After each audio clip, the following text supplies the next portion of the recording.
আপনারা জানেন জিয়াউর রহমান তিনি ক্ষমতায় আসার পর এই আওয়ামী লীগকে কিন্তু পুনর্বাসন করেছিলেন।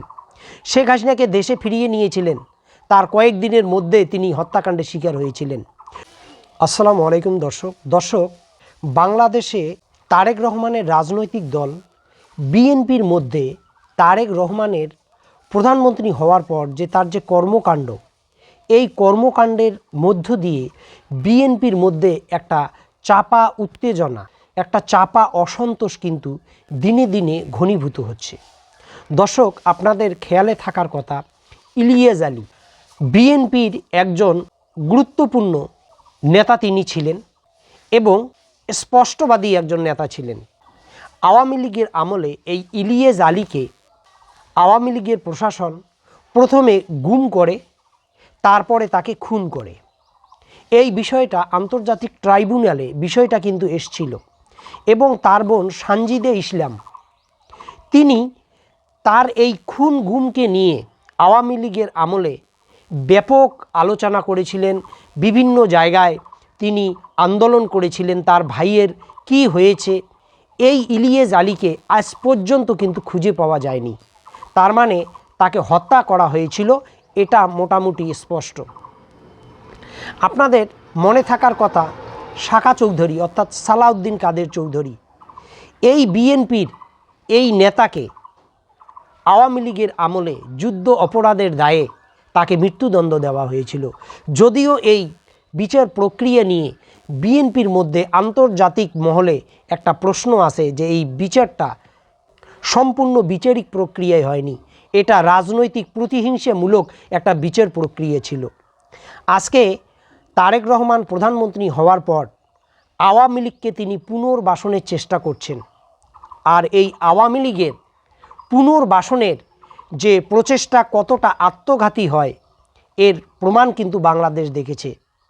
দর্শক, আপনারা জানেন জিয়াউর রহমান তিনি ক্ষমতায় আসার পর এই আওয়ামী লীগকে কিন্তু পুনর্বাসন করেছিলেন। শেখ হাসিনাকে দেশে ফিরিয়ে নিয়েছিলেন।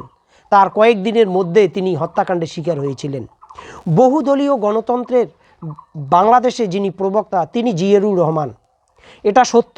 কিন্তু তারেক রহমান যেগুলো কাজ এখন করছেন, বিশেষ করে আপনারা জানেন যে শেখ হাসিনার আমলের, বিশেষ করে 15-16 বছরের আমলে যে সকল বিএনপির আওয়ামী লীগের এমপি মন্ত্রী যারা খুন গুমের সঙ্গে যুক্ত ছিল, বিরোধী দলকে ধ্বংস করার গুরুত্বপূর্ণ দায়িত্ব যাদের উপর ছিল, যাদের নেতৃত্বে জুলাই আগস্টের যে গণ অভ্যুত্থান, সেই গণ অভ্যুত্থানে প্রায় 1,500 বাংলাদেশের আন্দোলনকারী মানুষ হত্যাকাণ্ডের শিকার হয়েছিল।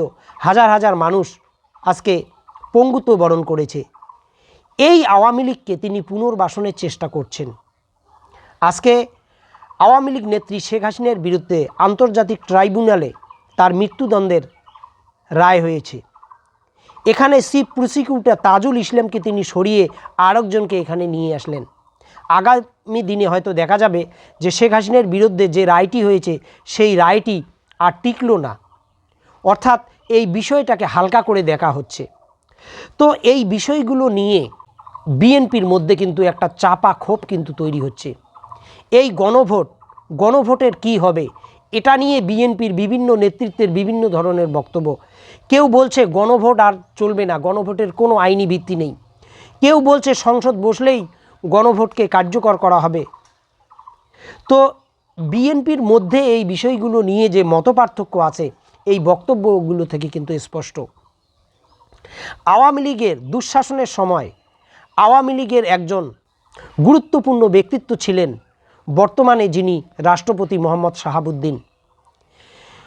ডক্টর ইউনূস এই শাহাবুদ্দিনকে 5 পয়সা দিয়ে কোনো মূল্য দেননি এই কারণে যে এই মোহাম্মদ শাহাবুদ্দিন আওয়ামী লীগের ঘনিষ্ঠ ছিলেন, আস্থাভাজন ছিলেন, আর ছিলেন বলেই তাকে রাষ্ট্রপতির পদটি দেওয়া হয়েছে। আর গণ অভ্যুত্থানে এই শেখ হাসিনাকে হটিয়ে কেন শেখ হাসিনার আস্থাভাজন শাহাবুদ্দিন রাষ্ট্রপতি থাকবেন, এই প্রশ্ন কিন্তু ডক্টর ইউনূসের মধ্যে উঠেছিল। কারণ তাকে তো আন্দোলনকারীরা, তাকে গণ অভ্যুত্থানের পক্ষের শক্তি তাকে তো অন্তর্বর্তীকালীন সরকারের প্রধান করেছিলেন। সুতরাং তাদের কথা, তাদের মনোভাবকে তিনি প্রাধান্য দেবেন, এটাই তো স্বাভাবিক। এই শাহাবুদ্দিনকে তারেক রহমান বর্তমান তার একজন প্রেস সচিব নিয়োগ করলেন। তার মানে এখান থেকে কি বোঝা যায়? তিনি আওয়ামী লীগকে পুনর্গঠিত করবেন। আসলে তিনি কার ইশারায় করছেন? এগুলো কিন্তু গভীর একটা প্রশ্ন। অনেকেই মনে করছেন যে তারেক রহমান এটা করতে চাইছেন না, কিন্তু তাকে কোনো একটা শক্তিশালী মহল থেকে তাকে করাতে বাধ্য করা হচ্ছে। এবং এখানে সবচেয়ে বেশি করে যে মহলটার নাম উঠছে সেটা হচ্ছে আওয়ামী লীগের আর এক আস্থাভাজন সেনাপ্রধান ওয়াকার। তো দর্শক, এই বিষয়গুলো উড়িয়ে দেওয়ার মতো বিষয় কিন্তু না।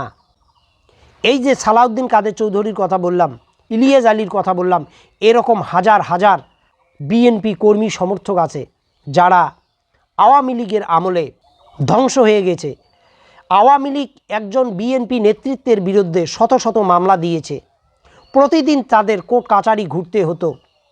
পুলিশের ভয়ে তাদের জঙ্গলে নদীর চরে রাত্রে ঘুমাতে হতো। এই পরিবারগুলো এই তারেক রহমানের এই সকল কর্মকাণ্ডকে আসলে কিভাবে নেবে এটা ভবিষ্যতে বলবে। তবে এটা মধ্যে যে অসন্তোষ দানা বাঁধছে এটা কিন্তু অবশ্যই স্পষ্টভাবে বলা যায়।